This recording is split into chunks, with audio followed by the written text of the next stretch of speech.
Assalamualaikum warahmatullahi wabarakatuh.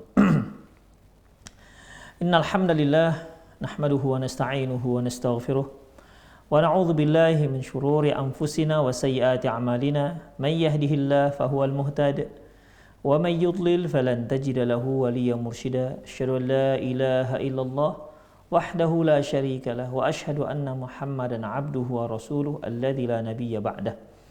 Wa qala Allah subhanahu wa ta'ala Ya ayyuhalladzina amanu taqullaha haqqa tuqatih wa la tamutunna illa wa antum muslimun. Ya ayyuhalladzina amanu taqullaha wa qulu qawlan sadida yuslih lakum a'malakum wa yaghfir lakum dhunubakum wa may yuti'illaha wa rasulahu faqad faza fawzan 'azima.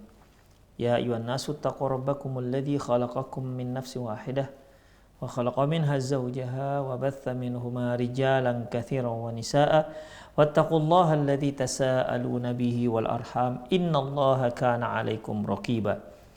Amma ba'du, innastaqal hadithi kitabullah wa khairal hadi hadi Muhammad sallallahu alaihi wasallam wa syarrul umur muhdatsatuha wa kullu muhdatsatin bid'ah wa kullu bid'atin dhalalah wa kullu dhalalatin finnar.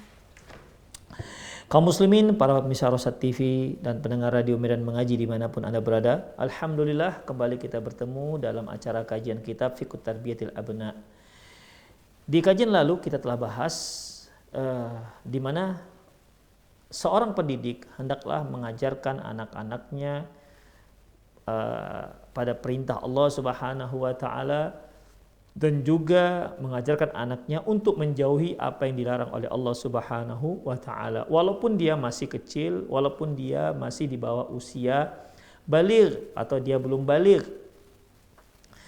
Karena bagaimanapun kita sebagai orang tua hendaklah sudah membiasakan anak-anak kita dari sejak kecil atau sebelum dia baligh kita biasakan mereka untuk melaksanakan apa yang diwajibkan oleh Allah dan untuk menjauhkan apa yang dilarang oleh Allah Subhanahu wa taala. Seperti yang sudah kita maklumi, salat misalnya. Allah Subhanahu wa taala, Rasulullah sallallahu alaihi wasallam telah menyuruh kita untuk memerintahkan anak kita agar salat yang 5 waktu. Padahal mereka belum diwajibkan salat, tapi untuk membiasakannya kita diwajibkan oleh Allah Subhanahu wa taala agar menyuruh anak-anak yang sudah berusia 7 tahun untuk sholat. Wadribu 'alaiha wa hum fi 10 sinin, dan dipukul mereka kalau sudah sampai 10 tahun juga belum sholat. Umumnya 10 tahun itu belum baligh. Fungsinya untuk apa ikhwah? Agar ketika si anak sudah sampai usia baligh, dia sudah terbiasa melaksanakan sholat. Demikian juga dengan perintah-perintah yang lain seperti puasa. Ya, seperti puasa. Kata Muawwidh bin Rabi' bintil Muawwidh, beliau mengatakan bahwasanya kunna nusawi musibyanana, kami membiasakan mengajarkan anak kami untuk berpuasa sehingga ketika dia sudah sampai pada usia baligh dia sudah terbiasa melaksanakan ibadah puasa. Demikian juga untuk hal-hal yang dilarang seperti sabda Rasulullah sallallahu alaihi wasallam, hadani haramun lidzukuri ummati wa halalun li inathihim.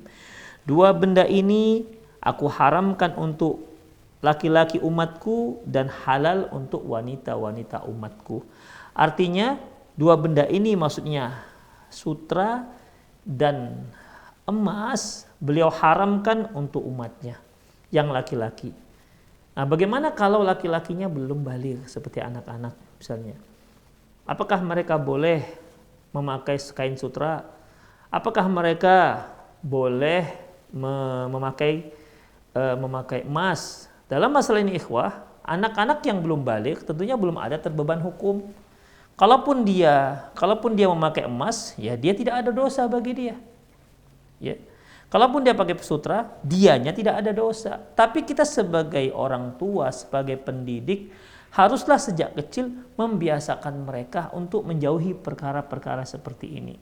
Jangan sampai karena dia terbiasa dengan emas-emas perhiasan, cincin, kalungnya misalnya atau gelangnya, akhirnya dia sulit untuk meninggalkan kebiasaan buruk tersebut. Sehingga ketika dia sudah baligh, dia tidak bisa meninggalkan kebiasaan buruk memakai emas atau memakai pakaian sutra.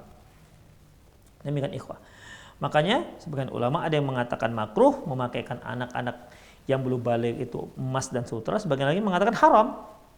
Ya, tapi keharamannya ini terkait dengan orang tua yang memakaikan.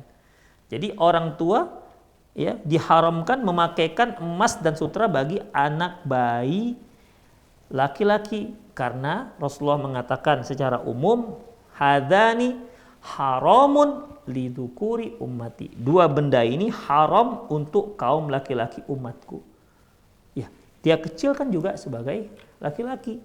Dari mulai dia lahir itu sudah dikategorikan dalam kaum laki-laki walaupun belum balik. Hanya memang terkait dengan dosa dan tidaknya, untuk si anak tentunya tidak ada dosa kalau dia belum balik. Tapi ketika dia sudah balik, dia akan berdosa ketika melanggar dua hal ini.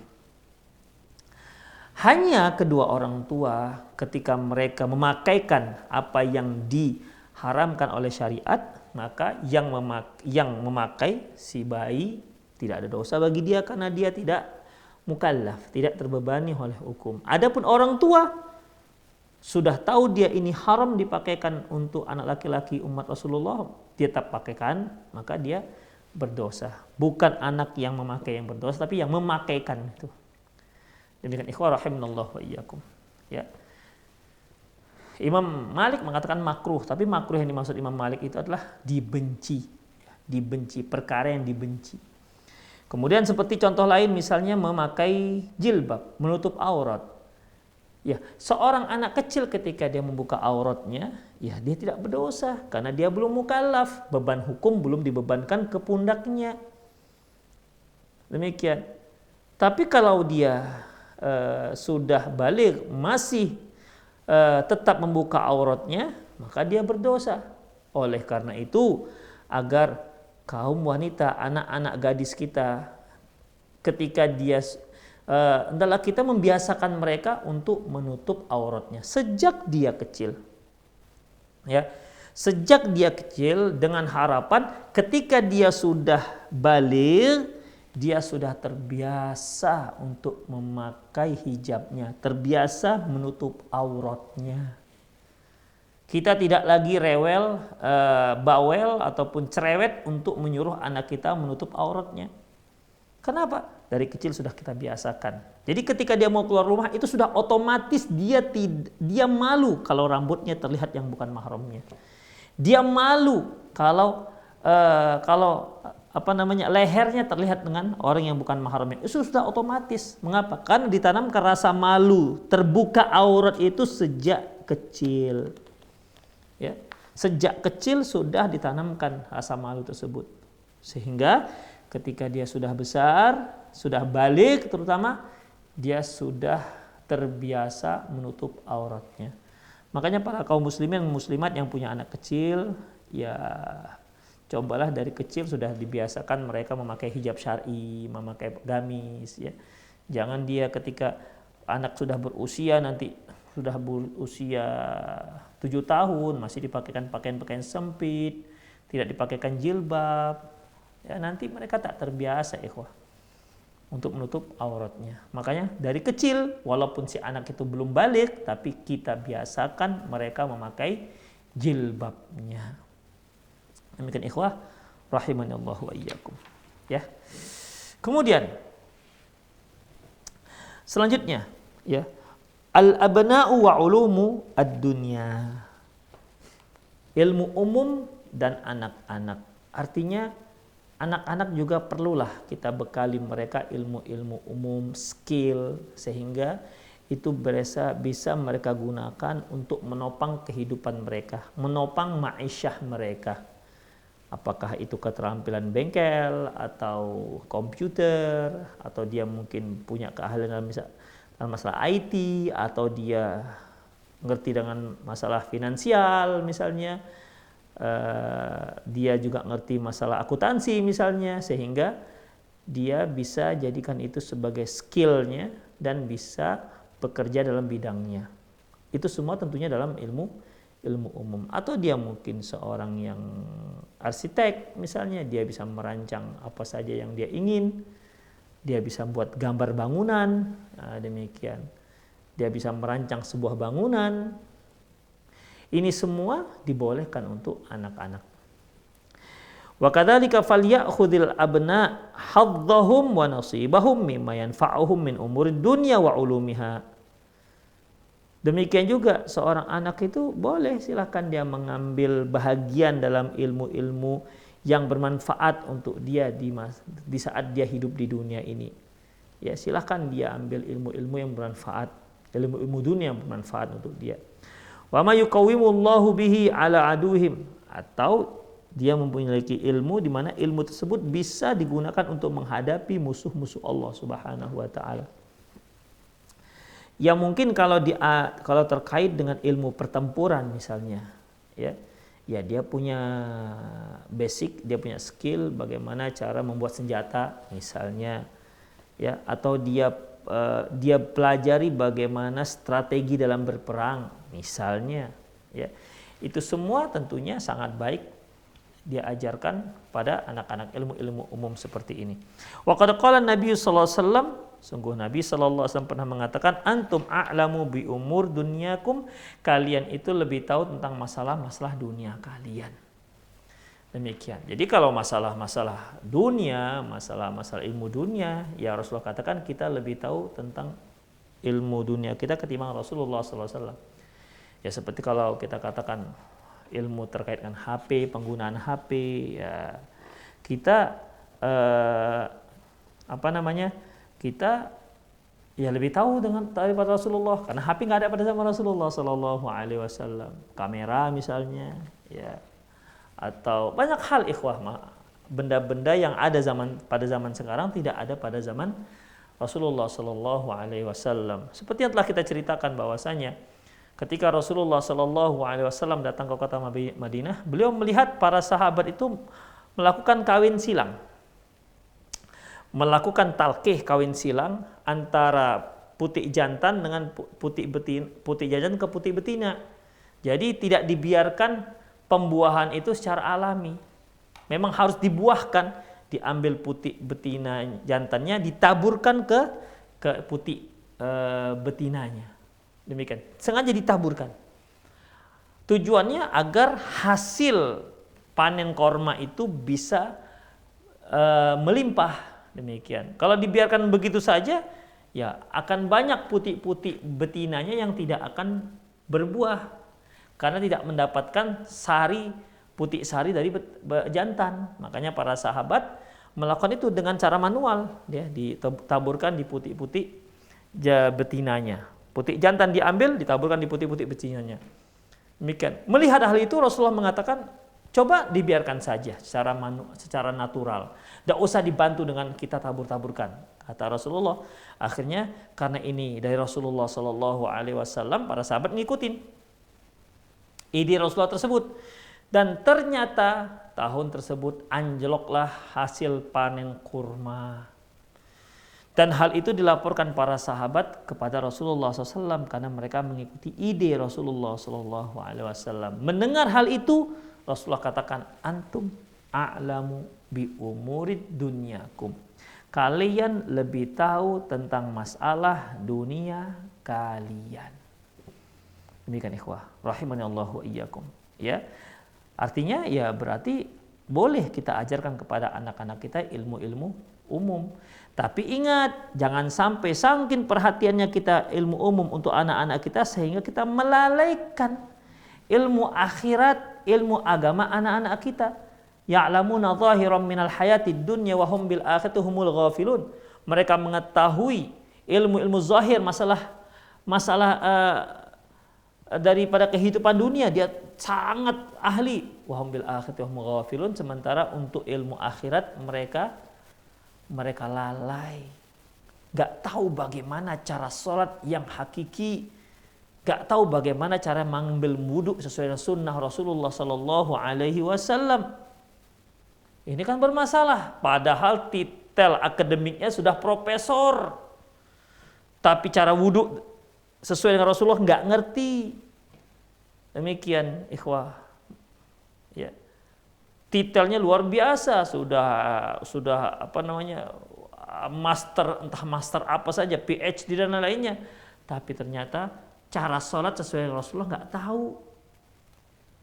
Masalah ilmu dunia luar biasa, sangat mendalami, tapi mereka lalai, tidak perhatian dengan ilmu akhirat, tidak perhatian dengan ilmu syariat. Nah, ini yang dilarang. Karena yang membuat orang mulia itu bukan ilmu dunia.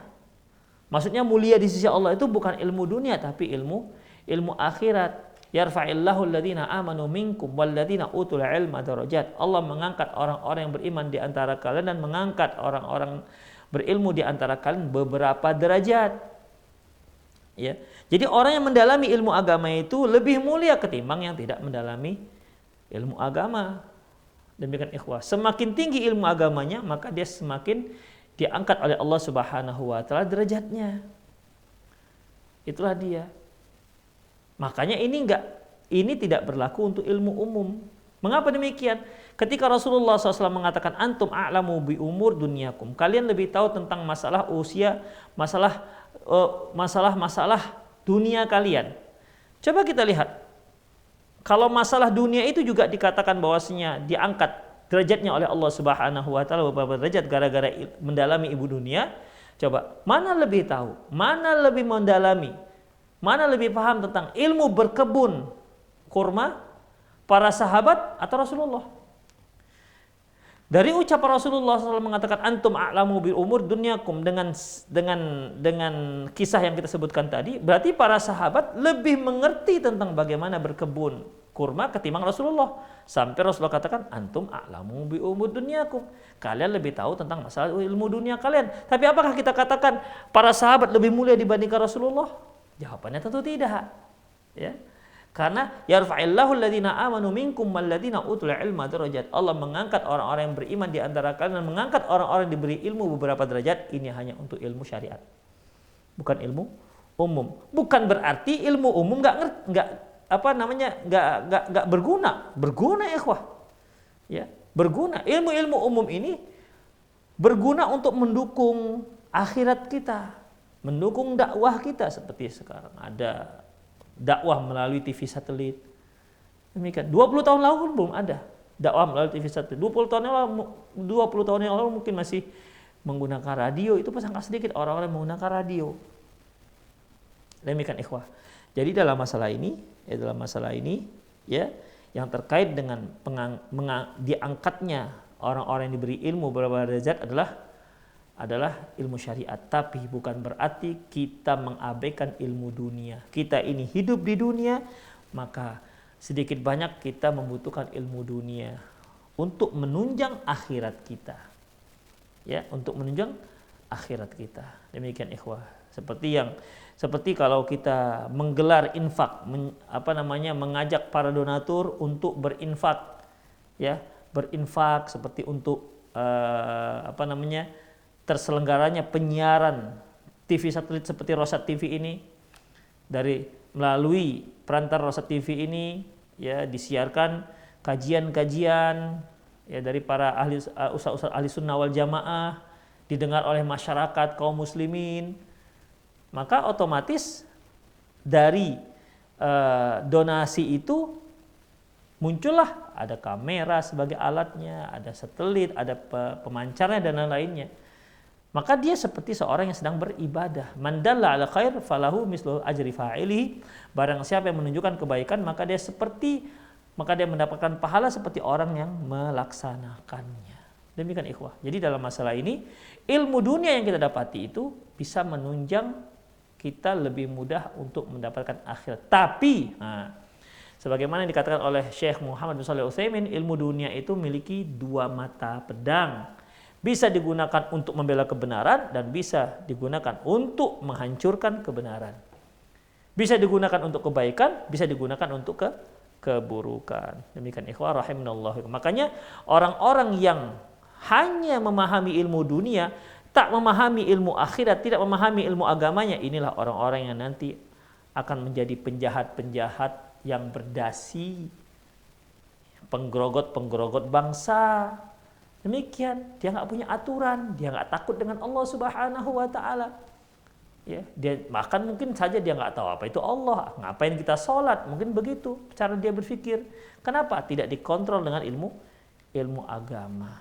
Demikian ikhwah. Jadi sekali lagi ya, bukan nggak boleh seorang mendalami ilmu dunia, ya bukan. Tetapi jangan sampai ilmu dunia itu melalaikan kita untuk mendapatkan ilmu akhirat, sehingga kita hanya mendalami ilmu dunia, ilmu akhirat sama sekali tidak kita pedulikan. Jadi anak-anak itu kita ajarkan mereka ilmu-ilmu dunia yang bermanfaat untuk mereka, dan yang bisa menguatkan barisan Islam dalam menghadapi musuh Allah. Wa qad qala nabiyyu antum a'lamu bi umur dunyakum. Rasulullah SAW bersabda, kalian lebih tahu tentang masalah ilmu dunia kalian. Fa kullu ma yahtaju ilaihin nasu fi dunyahum lahum.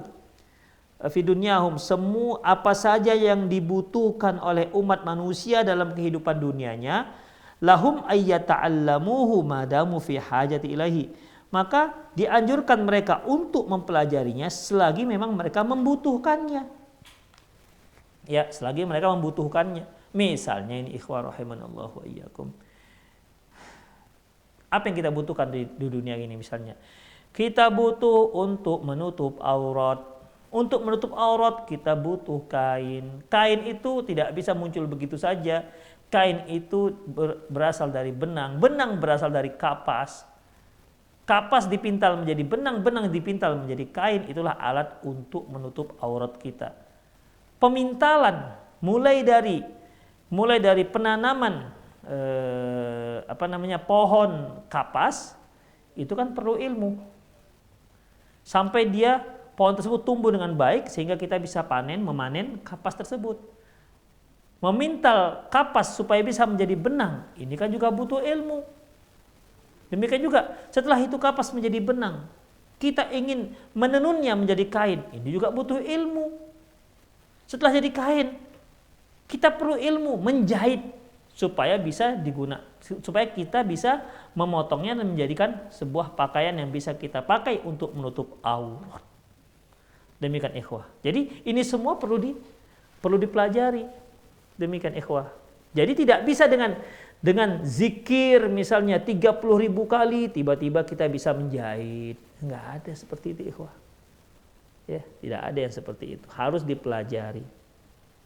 Minimal untuk penopang ma'isyah seorang anak. Ya, supaya dia bisa bekerja dan tidak meminta-minta dan tidak merusak harga dirinya di hadapan orang lain karena meminta. Jadi selama dia perlukan, silahkan dia pelajari ilmu tersebut. Wan nadhir ila kitabillahi wa sunnatihi ila sunnati Rasulullah sallam yara anna usulal mihani qad dzukirat fihima. Mereka yang memperhatikan kitabullah dan sunnah Rasulullah, dia akan dapati bahwasanya di dalam Al-Quran dan sunnah itu ada dasar-dasar dalam berbagai profesi. Dasar-dasar yang menunjukkan beberapa profesi. Seperti ikhwah, fil hisab, seperti ilmu hisab, ilmu hitung. Allah Subhanahu wa taala menyebutkan dalam surat Al-Isra ayat 12, lita'lamu adadas sinina wal hisab, agar kalian mengetahui jumlahnya tahun dan kalian mengetahui ilmu hisab, ilmu hitung. Maka silakan belajar ilmu hitung. Mulai dari tambah-tambah, kurang-kurang, bagi-bagi, kali-kali, kemudian akar, pangkat, sampai nanti diferensial, sampai nanti masalah limit, sampai nanti membahas masalah sinus, cosinus, tangen, kotangen misalnya. Itu semua dipelajari dalam ilmu matematika. Dan itu ada diisyaratkan dalam surah Al-Isra, ya'lamuna walita'lamu adadas sinin, agar kalian mengetahui jumlah tahun wal hisab dan hitungannya. Demikian. Kalau orang yang nggak bisa menjumlah, orang yang tidak mengetahui angka-angka, nggak akan bisa melaksanakan apa yang dikatakan Allah Subhanahu wa taala dalam surah Al-Isra ayat 12 ini. Wa fi sinaat al-hadidiyah, seperti juga yaitu memproduksi baju-baju besi. Bagaimana firman Allah Subhanahu wa taala, sinaat al-hadidiyah, yaitu produk-produk yang terkait dengan besi, dengan metal, Yaqulullah subhanahu fi sya'ni Daud alaihissalam. Allah subhanahu wa ta'ala berbicara tentang masalah Nabi Daud. Apa kata Allah dalam surah Al-Anbiya ayat 80? Wa 'allamnahu sana'ata labusil lakum lituhsinakum. Dan kami ajarkan Daud ya membuat baju besi lituhsinakum min ba'sikum, untuk menjaga kalian ketika kalian sedang bertempur di medan peperangan. Fahal antum syakirun, apakah kalian mau bersyukur? Jadi Allah Subhanahu wa taala mengajarkan Nabi Daud untuk membuat baju besi, dan itu digunakan untuk bala tentara, melindungi mereka dari sabetan-sabetan senjata musuh. Demikian ikhwah. Artinya ya silakan, berarti pada zaman Nabi Daud sudah ada yang namanya pandai besi. Berarti sekarang tinggal silakan mau mempelajari pandai besi apa tidak. Demikian juga Allah Subhanahu wa taala firman dalam surat Saba ayat 11. Ani'mal sabighati wa qaddir fis sardi wa'malu shalihan. Hendaklah mereka ani'mal sabighatin wa qaddir fis sardi. Hendaklah mereka membuat baju besi dan ukurlah dan anyamlah besi tersebut sesuai dengan ukurannya, wa'malu sholihah, dan beramallah yang soleh. Demikian ikhwah. Jadi di sini Allah Subhanahu wa taala mengatakan ya kalian tuh kerja buat baju besi. Ukur berapa ukurannya? Ya kan tentu memang manusia itu kan beda-beda size-nya ikhwah. Ya kita saja kalau kita beli baju size itu ada mulai dari S, L, kemudian X ya, X, dari mulai S, kemudian L, M, kemudian L, kemudian XL. Bahkan ada yang double XL, ada yang triple XL. Demikian. Itu disesuaikan dengan postur tubuh si pemakai. Demikian juga baju besi, ya. Baju besi dibuatkan sesuai dengan besar kecilnya tubuh si pemakai. Dan ini kalau nggak ada hitungannya, dia ada kepandaiannya, maka mana mungkin bisa dilakukan. Itulah ikhwah rahimanallahu wa iyyakum. Ni'mal sabighati wa qadr fis sarti. Buatlah baju besi dan ukurlah sesuai dengan anyamannya. Kemudian yang tak kalah penting, wa'malu sholihan, tapi jangan lupa kalian beramal soleh. Jangan asik kerja tapi lupa dengan akhirat. Kerja tapi nggak sholat. Kerja tapi tak zakat. Demikian ikhwah. Kerja tapi orang tua terlantarkan. Ya, orang tua diterlantarkan. Tak pernah dikunjungi, tak pernah ditanya bagaimana kondisinya, tak pernah. Banyak yang tak pernah. Demikian ikhwah. Banyak kebaikan yang ditinggalkan gara-gara kita sibuk dengan mendapatkan ilmu dunia sampai mengorbankan akhirat. Ini yang dilarang. Ya. Ini yang dilarang. Seperti firman Allah Subhanahu wa taala dalam surat Nur ayat 46. Apa kata Allah? Rijalul la tulhihim tijaratu wala bai'un an dzikrillahi wa iqamis salati wa ita'iz zakah. Yaitu orang-orang di mana transaksi jual belinya tidak melalaikan mereka. Tijaratu wala bai'un an dzikrillahi, dari berzikir kepada Allah. An dzikrillahi wa iqamis salah, tidak melalaikan mereka berzikir kepada Allah, tidak melalaikan mereka dari menegakkan salat. Wa ita'iz zakah, dan tidak melalaikan mereka dari membayar zakat. Demikian ikhwah. Jadi bukan tidak boleh seorang itu berjualan, bertransaksi, silahkan. Tapi jangan sampai itu semua merusak akhirat. Tapi untuk melakukan transaksi, untuk melangsungkan jual beli, ini kan ada ilmunya. Apakah ketika seorang itu begitu lahir sudah bisa saja jualan? Tentu kan tidak. Dia pasti akan belajar, baik mau belajar teori di sekolah ataupun dia langsung praktek langsung, belajar dengan orang tuanya, belajar berdagang langsung. Demikian ikhwah. Jadi dalam masalah ini silahkan bekali anak kita dengan ilmu-ilmu umum, silahkan. Minimal untuk menopang kehidupannya. Jangan sampai dia hidup dengan cara meminta-minta. Kemudian wa fi ta'allumil lughatil arabiyyah, demikian juga mempelajari ilmu bahasa Arab. Waqad amrana Allah bitadabburil Qur'an. Sungguh Allah Subhanahu wa taala telah memerintahkan kita untuk tadabbur Al-Qur'an. Dalam surat Muhammad ayat 24, afala yatadabbaruna al-Qur'an. Kenapa mereka tidak mentadabburi Al-Qur'an? tidak mempelajari Al-Qur'an. Ya kalau kita mempelajari Al-Qur'an harus pakai bahasa Arab. Wal Qur'anu qad nazala bilisanin Arabi mubin. Sementara Al-Qur'an turun dengan lisan Arab yang bahasa Arab yang sangat nyata. Demikian ikhwah rahimani Allahu wa iyyakum. Jadi apa fungsi kita belajar bahasa Arab? Supaya bisa mentadabburi Al-Qur'an. Liyadabbaru ayatihi wa liyatadzakkara ulul albab. Agar mereka bisa tadabbur Al-Qur'an, ayat-ayat Al-Qur'an, wa liyatadzakkara ulul albab, dan untuk mengingatkan orang-orang yang cerdas yang mau berfikir. Itu ikhwah rahimani Allah wa iyyakum. Kemudian wa fi ta'allumil lughatil ukhra, demikian juga mempelajari bahasa-bahasa yang lain. Waqad amara Nabi SAW Zaid bin Thabitin, sungguh Nabi SAW menyuruh Zaid bin Thabit ayata'allama Siryaniyah, untuk mempelajari bahasa Siryaniyah. Fata'allamuha Zaidu fi 15 yawman. Dan Zaid bin Thabit mampu menguasai bahasa ini, bahasa Siryani ini selama dipelajarinya selama 15 hari.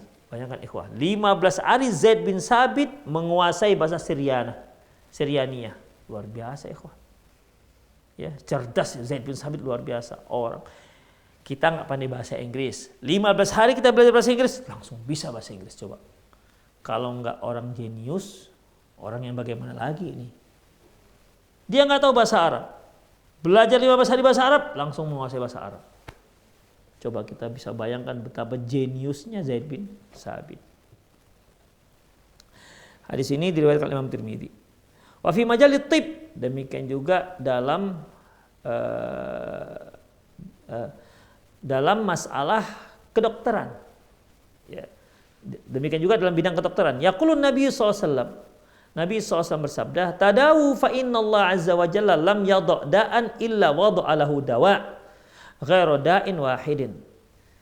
Rasulullah mengatakan, berobatlah kalian. Sesungguhnya Allah itu tidak menurunkan penyakit kecuali Allah turunkan juga penawarnya, obatnya, kecuali satu penyakit yang tidak bisa diobati, yaitu al-haram, pikun. Ya, pikun.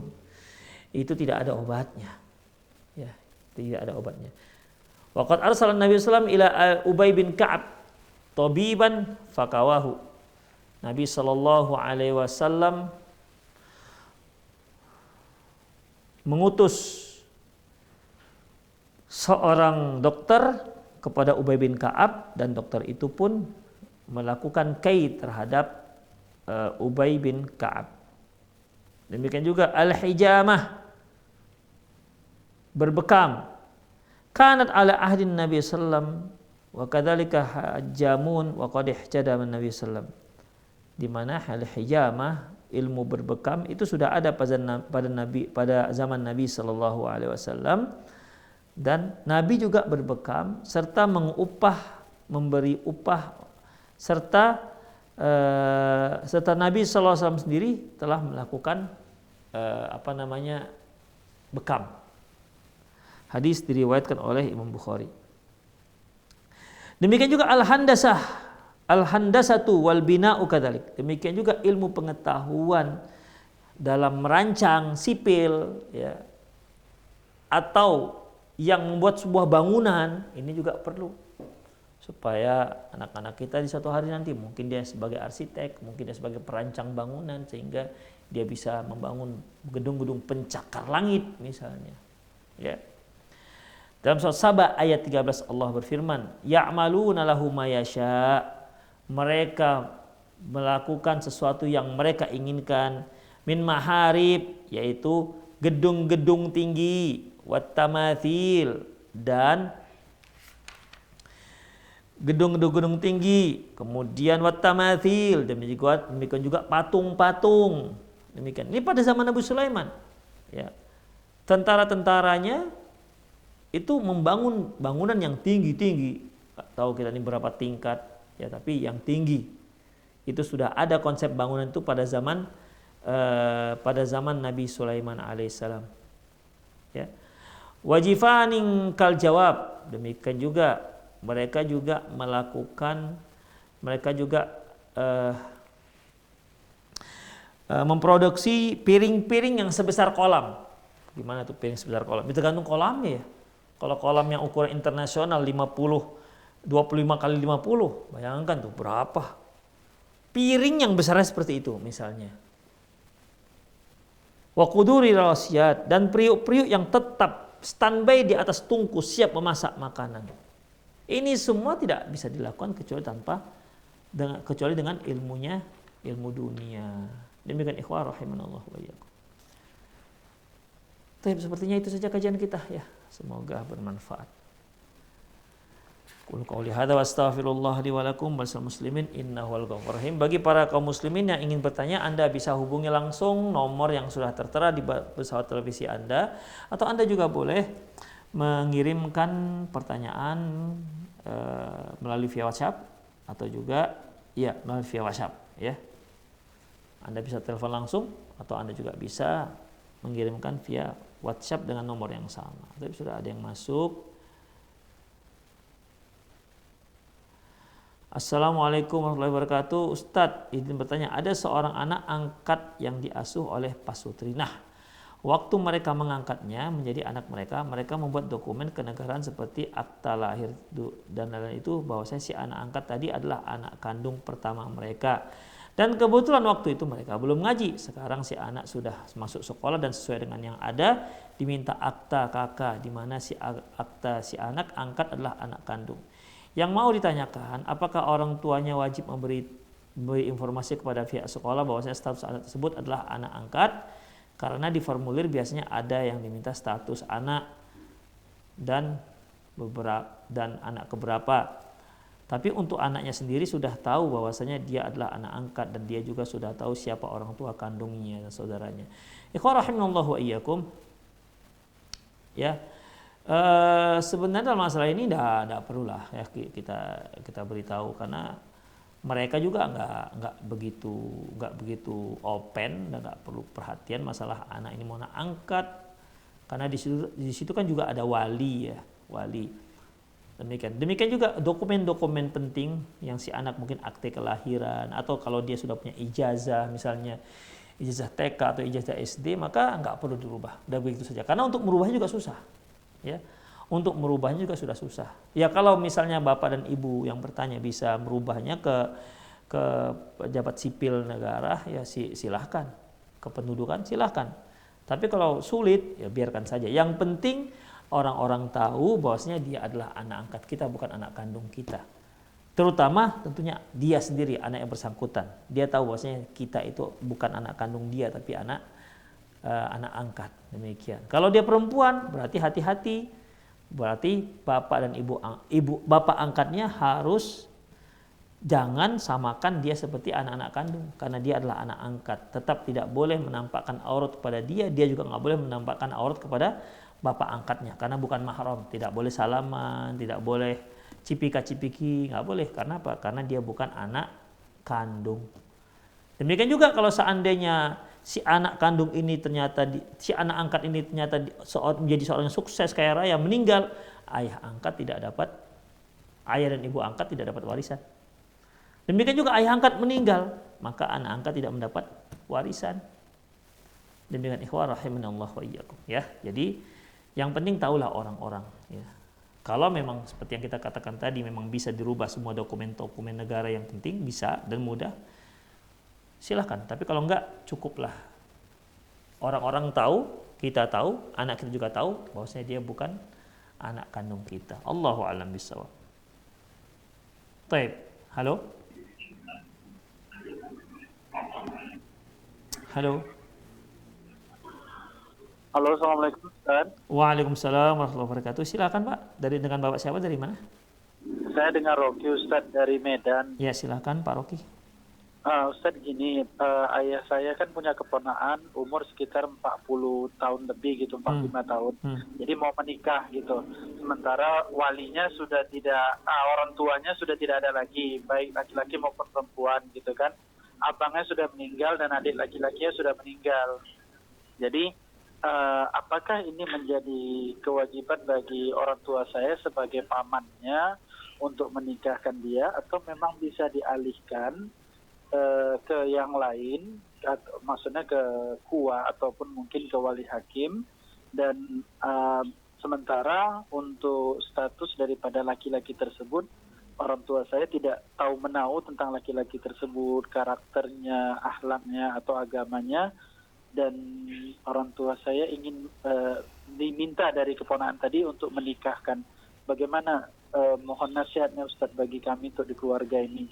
Orang tua bapak itu paman dari pihak ayah si perempuan atau paman dari pihak ibu si perempuan? Pihak ibu. Oh, nggak bisa Pak. Oh, nggak bisa ya? Bisa. Yang boleh menikahkan itu yang bisa menjadi wali yaitu paman dari pihak ayah. Oh, paman dari pihak ayah. Ya. Adapun paman dari pihak ibu tidak boleh menikahkan, nggak bisa jadi wali. Oh, baik. Kalau seandainya tidak ada lagi walinya, Rasulullah mengatakan, ana waliyun liman la waliyalah, aku adalah wali bagi siapa yang tidak punya wali. Berarti diserahkan kepada pemerintah, pada KUA. Oh, berarti dia disarankan untuk ke wali hakim aja gitu. Iya, ya? karena bapak nggak bisa jadi paman dari pihak ayah, tidak bisa menjadi wali bagi keponakannya. Paman dari pihak ibu. Enggak, paman dari pihak ibu tidak bisa menjadi wali untuk menikahkan keponakannya. Alhamdulillah, baik Ustaz. Jazakallah khair Ustaz. Wa iyyakum. Baik, kita masuk lagi. Bismillah, assalamualaikum warahmatullahi wabarakatuh. Izin bertanya Ustaz, saya single mom, punya 2 anak. Saat ini saya tinggal bersama orang tua, tapi di sini lingkungan awam dan keluarga sendiri juga masih menjaga tradisi nenek moyang seperti banyak melakukan kegiatan bid'ah. Belum lagi lingkungan bagi anak-anak yang di luar bisa rusaknya di sini Ustadz. Saya sedih sekali Ustadz, saya tidak bersikap tegas ke anak-anak, tapi makin saya larang, anak makin berontak juga. Saya merasa bersalah. Pertanyaan saya, bolehkah saya hijrah dari tempat yang hanya modal nekat saja dengan membawa 2 anak saya? Jadi saya ingin hijrah ke tempat paman saya, adik kandung emak saya. Masih mahram kan? Ya, masih mahram. Paman kandung paman adik kandung mama, ya masih. Tapi dia juga masih susah ekonominya. Rencana saya nanti minta dicarikan kontrakan dekat paman itu. Tapi kalaupun sekarang punya uang paling hanya cukup untuk bayar 1 bulan saja. Saya nggak tahu, belum untuk kebutuhan sehari-hari. Apa saya nekat saja ya Ustaz, dengan harapan Allah akan membantu saya. Saya minta nasihat teman, dia bilang nekat gak nekat, yang penting hijrah karena Allah. Maksudnya apakah ketika saya nekat hijrah tapi saya masih berpikiran bagaimana anak-anak yang mereka nanti akan luntang-lantung, belum jelas nasibnya. Mohon pencerahan Ustaz. Syukran, jazakallahu khairan. Rahimanallahu wa iyyakum. Kalau kita merasa di tempat kita tinggal terancam agama kita, terancam rusaknya agama anak-anak kita, ya, maka kita boleh untuk berhijrah ke tempat yang lain yang kita menganggap itu bisa lebih menjaga akhlak dan agama kita serta anak-anak kita. Ya, demikian ikhwah. Adapun mengenai rezeki, ya kita serahkan kepada Allah. Yang penting ibu punya skill. Kira-kira nanti ibu di sana apa yang ibu kerjakan, ya? Apa yang bisa ibu lakukan di sana yang bisa dapat memperoleh ya sesuap nasi, yang penting bisa hidup misalnya, ya, yang penting bisa hidup. Demikian ikhwah rahimanallahu wa iyyakum.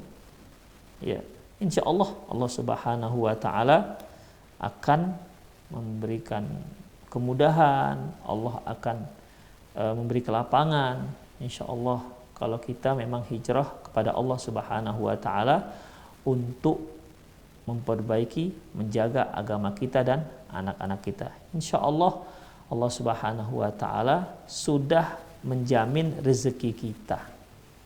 Ya, semenjak kita berada dalam kandungan ibu kita. Anak-anak kita juga sudah dijamin rezekinya oleh Allah Subhanahu wa taala semenjak dia berada di kandungan ibu. Demikian juga anak ibu yang kedua. Demikian ikhwah rahimanallahu wa iyyakum. Jadi kalau memang mendapat restu dari orang tua, ibu mau pindah, ya sudah silahkan. Tapi kalau belum dapat restu orang tua, jangan. minta restu dulu orang tua, karena bagaimanapun seorang single mom, dia kembali kepada tanggung jawab ayahnya. Ya, kalau ayahnya tidak restu, jangan pergi. Ya, berarti dia harus berjuang di rumah orang tuanya yang mungkin ada hal-hal yang tidak enak, ya dia harus berjuang. Kalaupun dia mau juga tidak tahan lagi, berarti dia harus membujuk kedua orang tuanya hingga dapat restu dari orang tuanya untuk pindah ke tempat lain. Karena ikhwah, kita mau pergi jihad saja, berperang untuk membela agama Allah, harus ada restu orang tua. Sebagaimana ada seorang sahabat yang dia pergi ke tempat Rasulullah tanya, kamu hijrah kemana? Mau ikut perang ya Rasulullah, apakah ibumu mengizinkanmu? Kata Rasulullah, enggak. Kalau gitu kamu balik. Ada lagi, bagaimana kedua orang tuamu? Mereka menangis ya Rasulullah, kamu pulang, buat mereka tertawa sebagaimana kamu telah membuat mereka menangis. Demikian ikhwah rahimanallah wa iyyakum. Ya, jadi upayakan dapat restu dulu, kemudian bismillah pindah. Ya. Dan satu hal lain ikhwah, yaitu istikharah pada Allah Subhanahu wa taala. Semoga Allah Subhanahu wa taala memberikan kemudahan dalam hijrahnya ibu.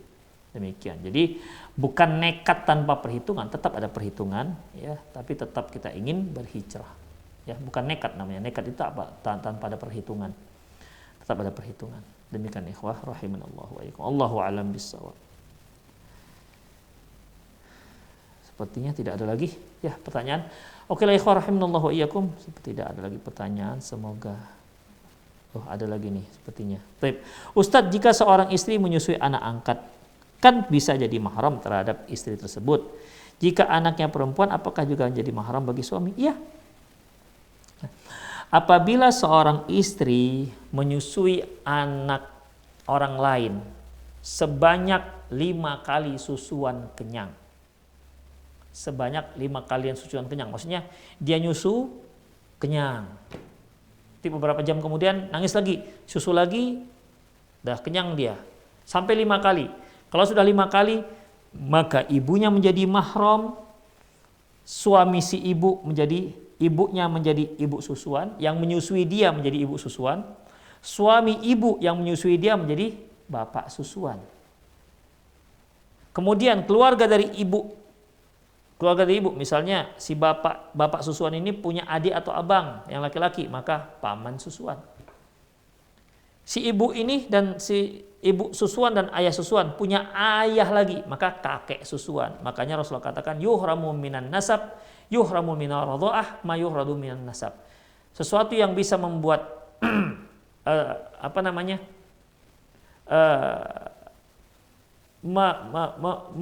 diharamkan, bisa menjadi mahram akibat susuan, sama seperti dikarenakan nasab. Demikian. Ya, jadi ibunya ibu susuan, suami si ibu itu menjadi bapak susuan, saudara-saudara ibu dan ayah susuan menjadi paman dan bibi susuan, mahram. Kalau mereka punya ayah berarti nenek dan kakek susuan. Nah, demikian. Ya, maka itu semua menjadi susuan, itu menjadi mahram seluruhnya. Tapi mahram dikarenakan susuan, dan itu hanya mahram. Tidak ada di sana warisan, tidak ada di sana yang namanya perwalian, hanya mahramnya saja. Demikian ikhwah rahimanallah wa iyyakum. Ya. Tapi ikhwah, itu saja kajian kita, semoga bermanfaat. Aqulu qauli hadza wa astaghfirullah li wa lakum wa lisal muslimin innahu wal ghafurur rahim. Kita akhiri dengan doa kafatul majlis. Subhanakallahumma wa bihamdik asyhadu an la ilaha illa anta astaghfiruka wa atubu ilaik. Wa sallallahu ala nabiyyina Muhammad wa ala alihi wa ashabihi ajma'in wa akhiru da'wana alhamdulillahirabbil alamin. Assalamualaikum warahmatullahi wabarakatuh.